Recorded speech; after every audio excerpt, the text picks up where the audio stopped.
دیرشو کالو پورې د عیسی علیه السلام په باره کې دا اعتراض نه و، د مریم په باره کې دا اعتراض نه و.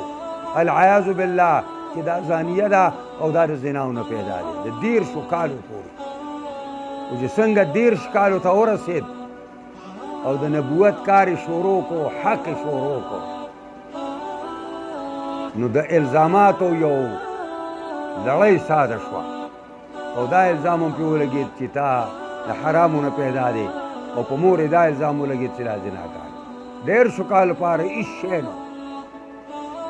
مولانا وایي دقسې چې سړی حق وایي نو ستا دپاره به دا پتوی به تیاري شوي او دا خلک به تیار شوي. یو باطل پرس پر هغه طرف نه راځي اعتراض به ورباندې کوي، بل باطل پرس پر هغه طرف نه راځي په تا به اعتراض کوي چې دا ته کوم د حق کار کوې چې دا حق دا اواز خور نشي، د حق دا اواز خور نشي.